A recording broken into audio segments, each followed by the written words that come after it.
son's new girlfriend looked familiar from the very first moment, but it wasn't the kind of familiarity you feel when you recognize a face from the supermarket or the pharmacy.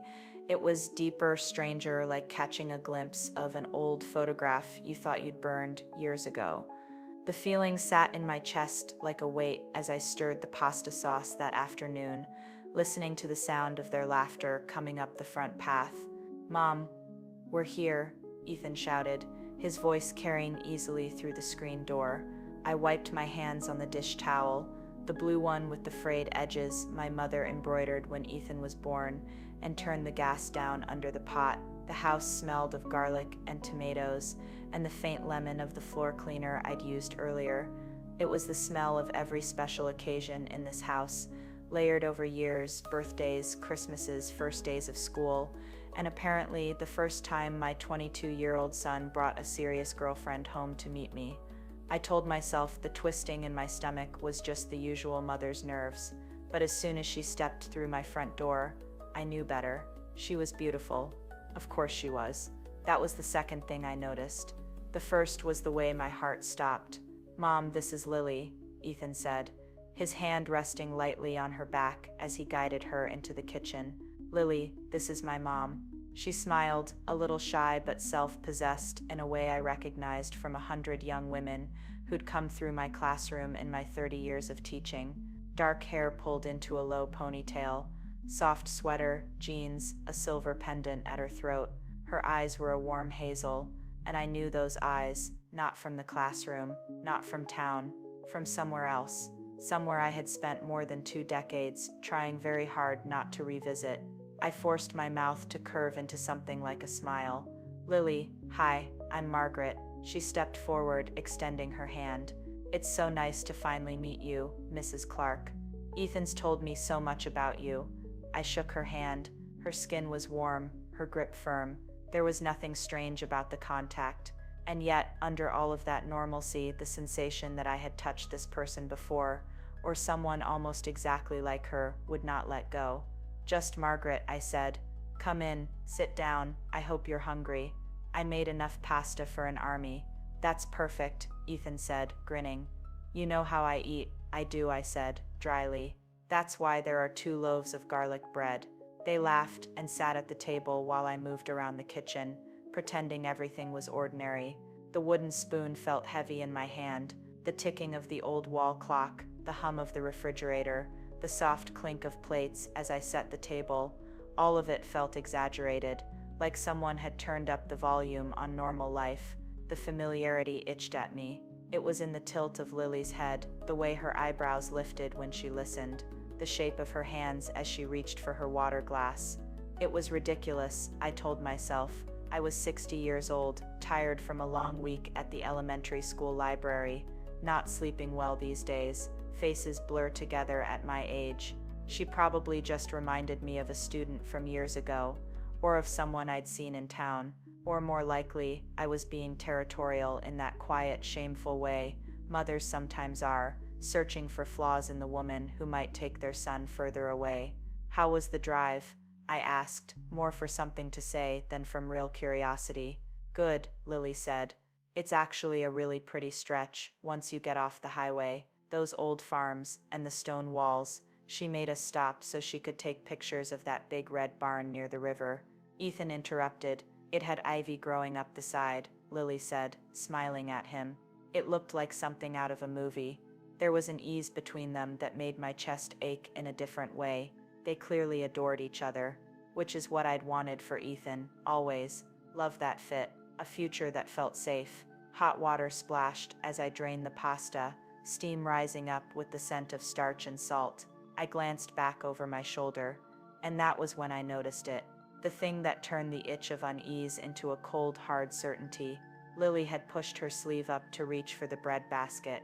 On the inside of her left wrist, just above where the veins were visible beneath her pale skin, was a birthmark, a small, oddly shaped mark, darker than the rest of her skin. It looked like someone had pressed a thumbprint there and left it to darken. I felt my fingers loosen on the colander. For a terrifying second, I thought I might drop the entire pot of pasta into the sink. "Mom, you okay?" Ethan's voice sounded far away. Fine, I lied. Just steam in my face. I turned back to the sink, forcing my hands to steady. When I looked again, I made myself be sure. Same size, same location, same irregular edges, like a tiny lopsided heart.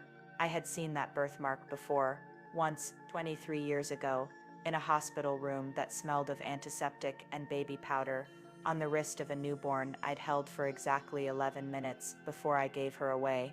To understand why that birthmark made my world tilt off its axis, I have to go back to a time I've spent decades trying not to think about. Back to when I was 36 years old, living in a different house, with a different man, before Ethan, before this kitchen, before I learned how much damage a single decision can do. I wasn't supposed to be able to have children. That's where it starts. At 29, after a series of infections and surgeries, with more complicated medical names than I ever wanted to learn, a doctor sat me down and told me my chances of conceiving were, in his words, extremely low to nearly impossible. I remember staring at the dried fern in the corner of his office, thinking how careless you have to be to kill a plant, while he talked about options and alternatives and accepting limitations. My then husband, Mark, squeezed my hand and said all the right things. We'll be okay. We can adopt. You're more important to me than any hypothetical child. But I saw the grief in his eyes. I shared it. I'd always pictured myself as a mother. The idea of a life without children felt like a book with its last chapter missing. We tried anyway. Years of trying, months of tracking cycles, peeing on sticks, timing everything to the dictates of ovulation. Every month, the same disappointment. The same white space where a second line should have been. We drifted, or maybe we were always drifting, and the trying had given us something to do together. Mark stayed later at work. I threw myself into teaching, taking on extra committees, tutoring. We stopped talking about babies. We stopped talking about a lot of things. And then, at 35, after I'd finally accepted that motherhood wasn't in the cards for me, I got pregnant. It didn't feel real at first. The test showed a dim, shaky second line, and I thought it had to be a mistake. The doctor confirmed it. After all the years of nothing, my body had finally decided to betray the diagnosis. I was pregnant. I told Mark that night, standing in the kitchen of our small rental house, the smell of stir-fry in the air. He picked me up and spun me around. We laughed until we cried. For a few weeks we were happy again, the way we'd been when we first married. Then came the tests. High-risk pregnancy, they called it. My age, my medical history, none of it was ideal. They recommended genetic screening. Just to be safe, the doctor said, to be prepared. The results came back with more complicated words. Trisomy, abnormalities, severe.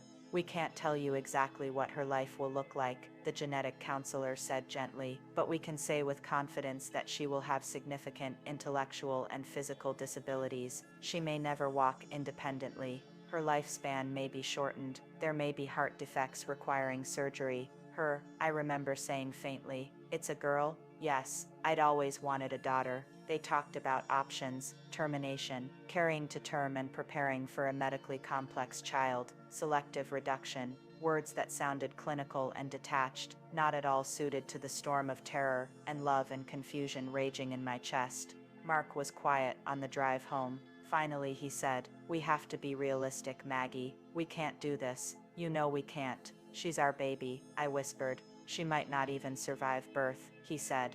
"And if she does, what kind of life would it be? What kind of life would we have? Constant doctors, surgeries, care. You'd have to quit teaching. We'd drown." We argued for weeks. I swung wildly, some days convinced we had to end the pregnancy, other days fiercely certain that I would love this child, no matter what, that ending it would break something in me I could never repair. In the end, we chose what I told myself was mercy. I scheduled the procedure. We went to the hospital, and something went wrong. The details blur even now. I remember the anesthetic not working properly, the sensation of pressure, the sound of someone saying, "Wait," the sudden change in the room's energy, then hours missing from my memory. When I woke up, I was in a different room. My abdomen ached, my throat was sore, a nurse was checking my IV. "What happened?" I croaked. She hesitated. "The doctor will be in to talk to you." "Is the baby gone?" The word caught in my throat. She didn't answer, just patted my hand and left. The doctor, a different one from the man who'd done our prenatal care, arrived 10 minutes later, his expression carefully neutral. Mrs. Whitaker, he began. Back then, I still had Mark's name. There was a complication during the procedure. The fetus was more developed than we anticipated. The process had to be converted. Converted to what? A delivery. I stared at him. You mean I gave birth? In a manner of speaking, the baby was delivered. She's in the neonatal unit. She's alive. For the moment, yes. The room spun. I thought. We decided. I know, it's an unusual situation. It all happened very quickly. His tone was too calm, like this was an administrative inconvenience. Can I see her? He hesitated. Are you sure that's wise? It may complicate things emotionally. She's my baby, I said, with a fierceness that surprised even me. I want to see my daughter. They wheeled me to the neonatal unit. The smell there was sharp, antiseptic, plastic, something faintly metallic. The beeping of monitors filled the air in a chaotic symphony. She was so small, smaller than any baby I'd ever seen, even in pictures, wrapped in a hospital blanket, a knit cap on her head, face bruised from the traumatic delivery. Her chest rose and fell in quick, shallow breaths. She's breathing on her own, the nurse said softly. That's a good sign. I reached out with a shaking hand and touched her wrist, where it lay exposed from the blanket. Her skin was impossibly soft, translucent almost, and there, just above the crease of her tiny hand, was a darker mark, a small, odd-shaped patch of skin, like a smudged thumbprint or a little lopsided heart. I remember thinking, irrationally, that's how I'll know her. If I ever see her again, I'll know her by that birthmark. We were only allowed a few minutes. Mark refused to come in. It will just make it harder, he said from the hallway, pale and rigid. Harder than what? Harder than knowing my daughter existed, and I was choosing not to keep her. Harder than signing the papers they brought later. While my hands shook so much I could barely hold the pen, the counselor explained that, given her medical condition and the circumstances, the hospital had connections with specialized adoption agencies. There were families trained to care for children with complex needs, people who could provide the intensive, round-the-clock care she would require. You can't take her home, Mark said quietly, later in the dimly lit quiet of the recovery room. You know you can't. We're not equipped for this, Maggie. I know, I whispered, and I hated myself for knowing, for agreeing, for handing over my child to strangers because I was afraid. 2 days later, she was gone. Transferred, they said, to a facility where she'd stay until placement. We weren't told where, for confidentiality, for our own good. I never saw her again. That was my daughter, my first child, born in pain and confusion, given away. I left the hospital with empty arms and a heavier heart than I thought I could carry. Mark and I never recovered. We said we would try, but we both knew something irreparable had broken between us on that ward. Within a year, he moved out. Within 2, we were divorced. I moved, changed schools, changed my last name back to my own, and eventually I met someone else. Peter Clark was different from Mark in all the ways that mattered. Gentler, more patient, less interested in control, more in companionship. I told him I probably couldn't have children. I told him in broad strokes that there had been a complicated pregnancy in my past that ended badly. I did not tell him about my daughter's birthmark or the adoption, or the way I'd wake up some nights thinking I could hear a baby crying in another room. We were married for 3 years before Ethan came along, against all odds, unplanned and miraculous. He arrived squalling and red-faced and gloriously healthy. The doctors chalked it up to a fluke, a lucky combination of timing and stubborn biology. I chalked it up to grace I didn't feel I deserved. When Ethan was 10, Peter died of a sudden heart attack while mowing the lawn. One ordinary summer afternoon, bright sun, the smell of cut grass, a glass of iced tea sweating on the porch railing, and then he was gone. I became a widow at 49, a single mother to a boy whose eyes were too much like his father's to look at without wanting to cry. So I learned to be both parents. I learned to live with grief alongside pride as Ethan grew up. I taught at the elementary school. I kept the house. I packed lunches and checked homework and cheered at soccer games. Life became quiet and small and full in its own way. The baby I'd given away remained a ghost in the corner of my mind. a shadow in the nursery aisle. A wince when I saw a girl with a certain tilt to her head, but I never spoke about her. Not to Ethan, not to anyone. It was my sin, my secret, until the day my son brought Lily home, and I saw that birthmark on her wrist. Dinner was a blur. I moved through it on autopilot, muscles remembering motions. My mind barely registered. Scoop the pasta, pass the bread, refill water glasses, smile and nod and ask polite questions. So Lily, I heard myself say, what are you studying? Social work, she said, her eyes lighting up. I'm finishing my undergrad, then hopefully a master's. I want to work with kids in the system, foster care, group homes. I grew up in it, so it feels important. There was a buzzing in my ears. You grew up in foster care. She nodded, taking a sip of water. I watched the birthmark on her wrist flex as she lifted the glass. Mostly, I was adopted as a baby, but it didn't work out. They called it a disrupted adoption. When I was 5, I went into the system. Different homes, some good, some less good. I aged out at 18. 18, and she still decided to become the most compassionate person I've ever met. Ethan said proudly, reaching for her hand on the table. His fingers brushed over the birthmark. My stomach lurched. What about your biological family? The question came out before I could stop it. Do you know anything about them? A little, she said. Not much. I found some paperwork when I was 16.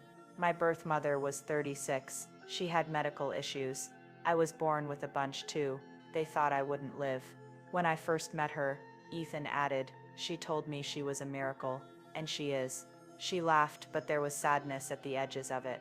I spent a lot of time in hospitals, surgeries, therapies. It got better as I got older. I'm mostly okay now. Still some heart stuff, but manageable.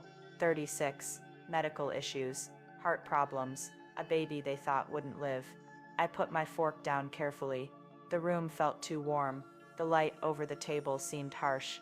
Mrs. Margaret, are you all right? Lily asked, concern creasing her forehead. I'm fine, I said. Just a little tired. Long week at the library. The lie tasted familiar. I'd been lying about this part of my life for so long it came easily. After dinner, Ethan and Lily cleared the table, insisting I sit. From the living room armchair, I watched them move around my kitchen with easy comfort, loading the dishwasher, laughing about some video they'd watched on the way over. Every now and then, Lily's wrist flashed with that small dark mark, like a beacon. Birthmarks are common, I told myself. Lots of people have them. The details she'd given, age, medical issues, adoption, could apply to many children. The world was big, coincidences happened, and yet, when they left that night, Ethan kissed my cheek and said, "What do you think of her, Mom?" "She's lovely," I said. "You did well." He smiled, his whole face softening. "Yeah, I think so too." I hugged him, held on a second longer than usual, breathing in the scent of his shampoo and laundry detergent and something indefinably his. When they drove away, taillights disappearing down the quiet street, I let my face crumble. In the silence of the house, the ticking clock suddenly too loud. I went to my bedroom closet, pushed aside the spare blankets and the winter coats, reached for the old shoebox on the high shelf, the one I'd moved from house to house without opening. Sitting on the edge of my bed, I lifted the lid. Inside were the relics of a past life, the hospital bracelet with my name and the date, the discharge papers, a creased photograph of a tiny bruised-faced baby in a knit cap, taken by a nurse I never saw again. In the photo, her left wrist was visible. Even in the grainy hospital lighting, the small dark mark was clear. My hands shook as I compared the image in my memory to Lily's wrist. Same place, same shape. I stayed up all night, the shoebox open beside me, the house dark and quiet. The wind rattled the branches against the window. Somewhere down the street, a dog barked. Life went on as usual, while my mind spiraled. If Lily was my daughter, that meant my son was in love with his half-sister. If Lily was my daughter, that meant my lie had grown so large it was now threatening to consume the next generation. If Lily was my daughter, that meant I had to decide whether to speak and shatter their hearts, or stay silent and let them build a future on an unthinkable foundation. I watched the first light of dawn seep into the room, turning the ceiling from black to gray. In that pale light, the photograph on my lap looked softer, almost forgiving. No matter how I turned it over in my mind, the conclusion was the same. I could not pretend this was a coincidence. The universe is rarely that cruel, without a purpose. I knew what I had to do. I had to tell the truth. The next time they came over, it was for Sunday lunch. The week between had stretched oddly, too fast and too slow. I went through the motions of my days at the library, shelving picture books, helping small hands find stories about dragons and dogs, listening to colleagues talk about television shows I couldn't process. At night, I lay awake, the photograph under my pillow like a talisman. On Saturday, I called Ethan. "Could you come a little early tomorrow?" I asked. "Just you for a bit. There's something I need to talk to you about before Lily gets here." "Everything okay?" he asked, concern in his voice. "I'm fine, there's something from my past I haven't told you." "It's time I did." He was quiet for a moment. "Okay, I'll be there around 11. Sunday morning, I made coffee, scrambled eggs, pancakes, busy work for my hands, while my mind spun. The kitchen smelled like maple syrup and butter. The sky outside was a heavy winter white, pressing low over the bare trees. Ethan arrived at 11:10, cheeks pink from the cold. He kissed my forehead, shedding his jacket and dropping onto the chair at the table. "So," he said, eyeing the spread, "is this a we need to talk brunch?" "Something like that," I said. My throat felt tight. I sat across from him, the shoebox on the chair beside me, unseen. "Mom, you're scaring me a little," he said, picking up on my tension. "Are you sick? Is something wrong?" "I'm not sick," I said. "And nothing is wrong with me. But there is something I did, a long time ago, that I never told you about, and now it might affect you." He frowned. "A long time ago, before you were born, before I met your father." "Okay," I took a breath. I'd rehearsed this in my head all week. The words still felt clumsy. "When I was 36, I began. I was married to someone else, a man named Mark. We'd been told we couldn't have children, and then, against the odds, I got pregnant." His eyes widened slightly, but he stayed quiet, listening. "It was a complicated pregnancy," I continued. I spared him the medical details, the statistics, the cold clinical language. The baby had severe health issues. We were told she might not survive, and if she did, she would have significant disabilities. We made decisions I've regretted every day since. I told him, in broad strokes, about the attempted termination that turned into a delivery, about the neonatal unit, about the tiny baby girl with the bruised face and the dark birthmark on her wrist, about the adoption. "I held her for 11 minutes, I said, my voice shaking now. "And then I let strangers take her, because I was afraid, and your husband, my husband at the time, was adamant, and I convinced myself it was the right thing for her. I've lived with that choice for 23 years. Ethan's forehead had furrowed. "You had a daughter." "Yes. You never told me." "No. Why?" "Because I was ashamed. Because it hurt. Because I built a new life, and I wanted to leave that pain behind." "None of those are good reasons. They're just human ones." He sat back in his chair, processing. "Okay, so, you had a daughter. She was adopted. That's big, but I don't see how." He trailed off as he saw me reach for the shoebox. I took out the photo. The paper was soft at the edges, from years of handling. I slid it across the table. "This is her," I said. He picked it up carefully, like it might shatter. His eyes scanned the tiny features, the bruises, the wires. "She was so small," he murmured. "Yes." He looked up. "Mom, why are you telling me this now?" "Because," I said, my voice barely more than a whisper, "I think your new girlfriend might be her." Silence. It wasn't a dramatic movie silence. It was long and heavy and real. Ethan blinked. "What? I might be wrong," I said quickly. "I hope I'm wrong. God, do I hope I'm wrong?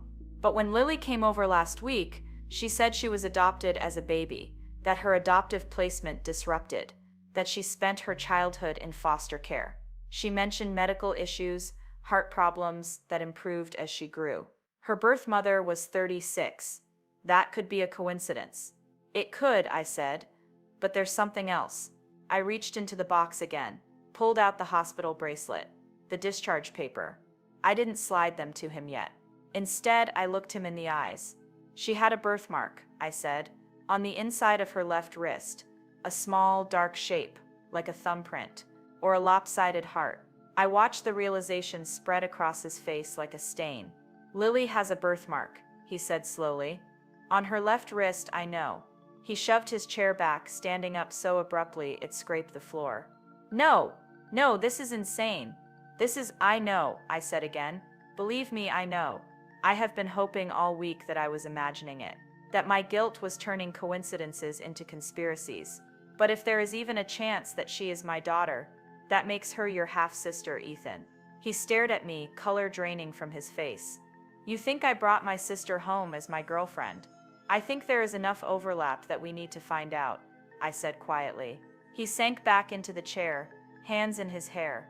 Oh my God, I am so sorry, I said, the words feeling inadequate, useless. For not telling you.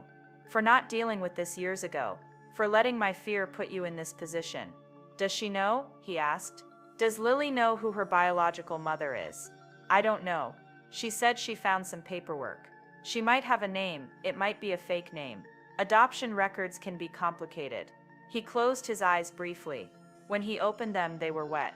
Why didn't you try to find her? I was told that the best thing I could do was let her new family have a clean start. I said, that my interference would be selfish.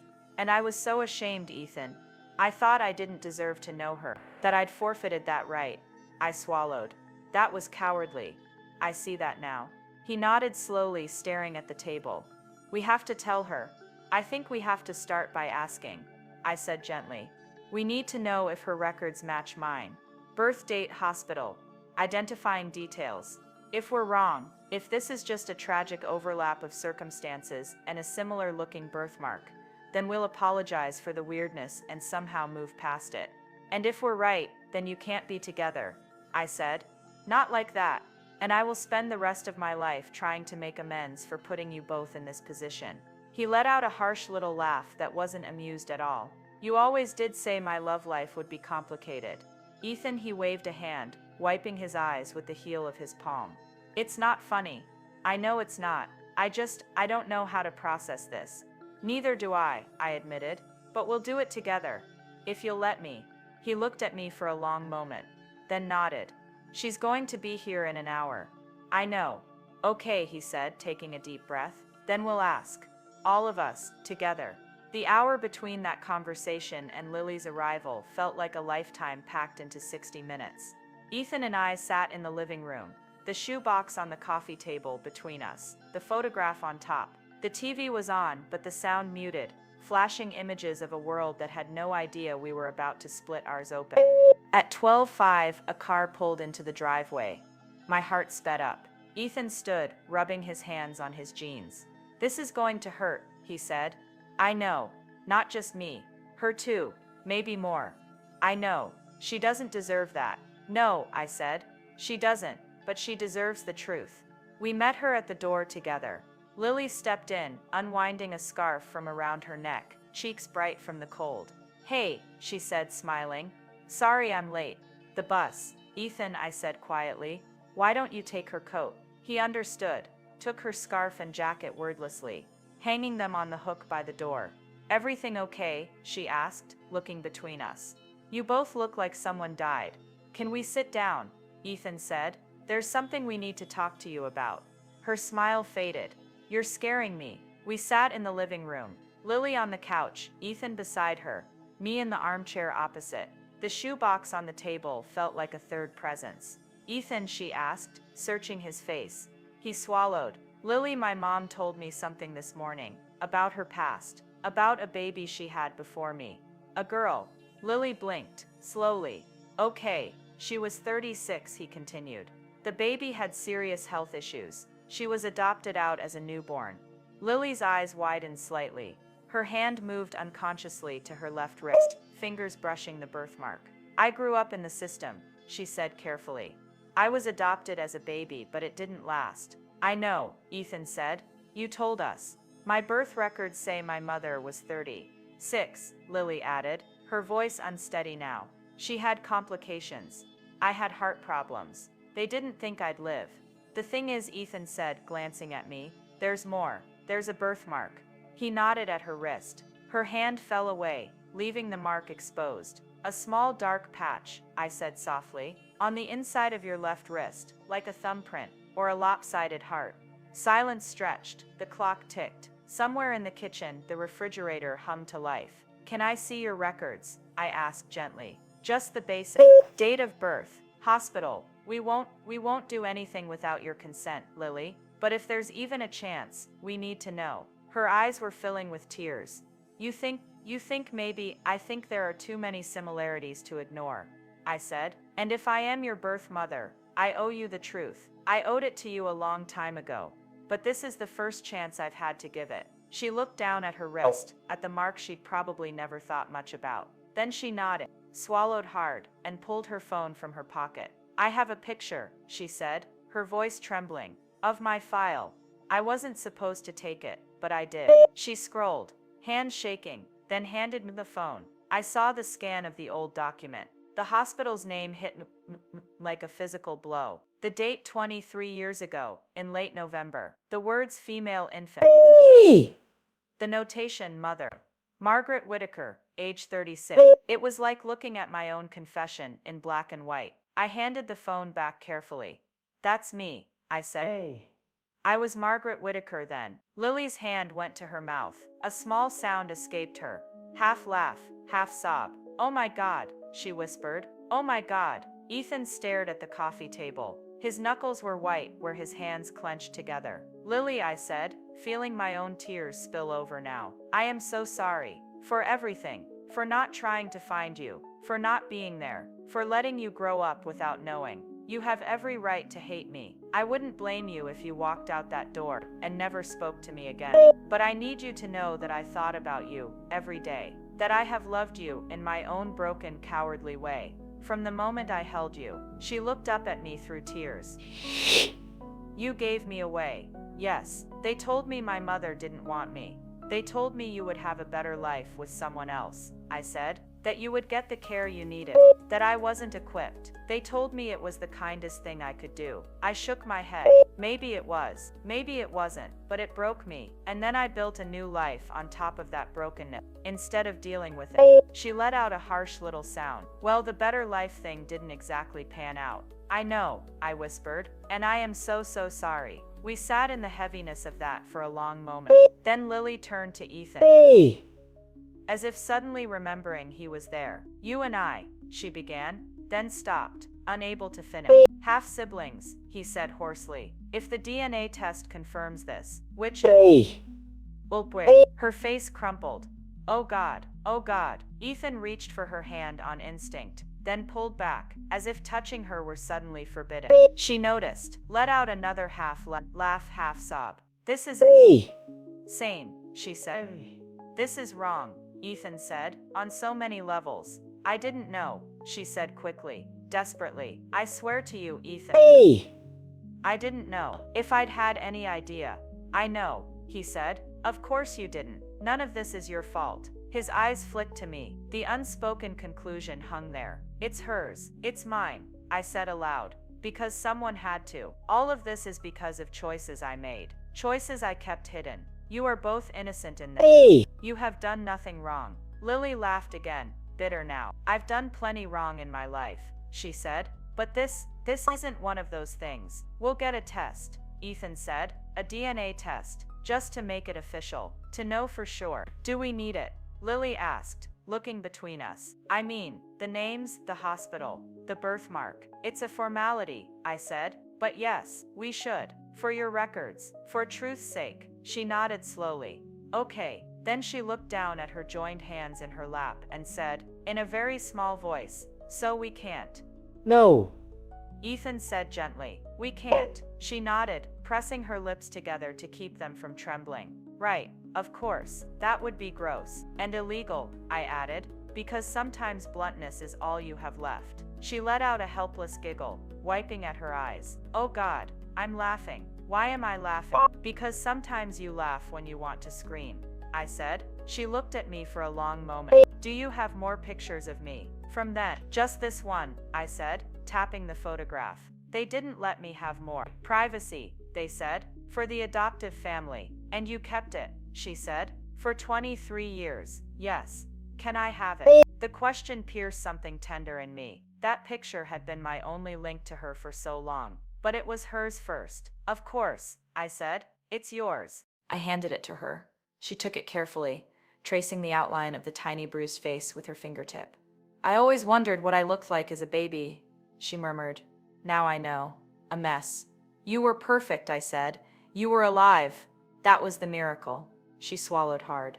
I'm going to take a walk, she said suddenly, standing up. I need some air. Ethan stood too. Do you want company? She hesitated. No, not yet. I'll just go to the park at the end of the street. I won't run away, I promise. No one would blame you if you did, I said softly. She looked at me, eyes bright with something complicated. We'll see. Then she left, clutching the photograph like a lifeline. When the door closed behind her, Ethan and I stood in the quiet. I ruined your life, I said. It was dramatic and self-pitying, and as he would later say, not entirely true, but it felt true in that moment. You didn't, he said, but his voice lacked conviction. I did, I insisted. If I had dealt with my past instead of burying it, if I had tried to find her, if I had told you, maybe this could have been avoided. Or maybe we never would have met, he countered. And she would still be out there, never knowing she had a family who wanted her. Family that abandoned her, I corrected. You were a different person in a different time, with different pressures, he said. I'm angry, but I'm not blind. People make terrible choices when they're scared. I made the worst kind, I said. The kind that keeps hurting people decades later. He sank back into the chair, rubbing his face. We're going to need therapy, all of us. Yes, I said. Absolutely. He looked at me, eyes red-rimmed. I love her, he said. I still do. That doesn't just turn off because of DNA. I know, I said. I'm so sorry, but I can't unknow what I know. I can't be with her like that. I wouldn't be able to look at you, or myself. I understand. And he trailed off, shaking his head. She's going to have to grieve this twice. The mother she thought didn't want her. The boyfriend she thought she'd found a future with. Both gone in one afternoon. Not gone, I said carefully. Changed. If she wants it, she has gained a mother and a brother today. Not the ones, or in the ways, she might have wanted. But something, he huffed a breath, that might have been a laugh. Trust you to look for the silver lining. It's what keeps me from jumping off bridges, I said. He leaned forward, elbows on his knees. Do you think she'll forgive you? I don't know, I replied honestly. I don't deserve it. But I hope, one day, she might understand. And me? Do you think I'll forgive you? The question lodged in my throat. I don't know, I said again. But I hope so, because living without you would be worse than any punishment I think I deserve. We sat there in the quiet, the shoebox between us like an altar of old sins, until the front door opened again. Lily came back in, cheeks flushed from the cold. She looked at both of us, eyes clearer now. She'd been crying, but there was a steadiness to her posture that hadn't been there before. I called my caseworker, she said, without preamble. She confirmed it. The names, the dates. You're my birth mother. The words hit me like a second impact. Expected this time, but still powerful. I'm sorry, I said. They were the only words I had left. I know, she said. You've said that. She sat down on the couch again, placing the baby photo gently in her lap. I'm very angry with you, she said, looking at me directly. I know, I replied. You gave me away. You let me go into a system that hurt me. You didn't come for me. All of that is going to take a long time to work through. Yes, I said, but she paused, searching for words. I've spent my whole life thinking I was unwanted, that there was something wrong with me from the start, knowing that at least some of it was fear and pressure, and bad advice doesn't fix it, but it changes the shape of the wound. I swallowed. I'd like to help you heal it, if you'll let me, even a little. She looked at Ethan, then back at me. I don't know yet, she said. I don't know what I want from you, from either of you, but I do know one thing. She turned to Ethan. We can't date, obviously. He let out a breath, obviously. But I don't want to lose you completely, she added. You were my first experience of what a healthy relationship could look like, even if the context was messed up. Maybe you can be my brother now. Eventually, when it hurts less. His eyes filled. I'd like that, he said. And you, she said, turning to me. I don't know if I can call you Mom. Maybe not for a long time, but I'd like to see you again. Talk, ask questions, figure out what this thing is between us.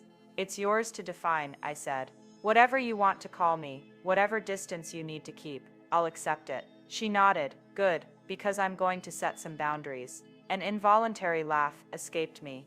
You really are my daughter, I said. That's exactly what I would say. She rolled her eyes, but there was the ghost of a smile there. Don't make this weirder than it already is. I'll try, I said.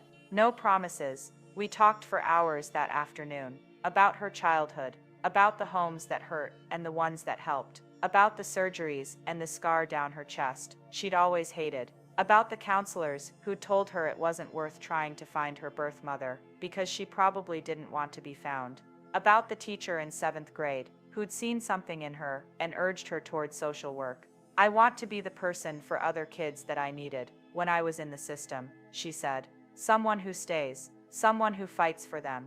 You already are, Ethan said quietly. Lily and I set tentative plans. Coffee next week, just the two of us. Maybe a walk in the park. No heavy topics, she said. No trauma dumps, just getting to know each other as people, not just as ghost and girl. Ethan smiled. Can I come to some of those, or is that girls only? We'll see, Lily said. You're on thin ice, mister. You kissed your sister, he groaned. Don't say it like that. She laughed for real then, the sound light despite everything. If I have to live with that knowledge, so do you.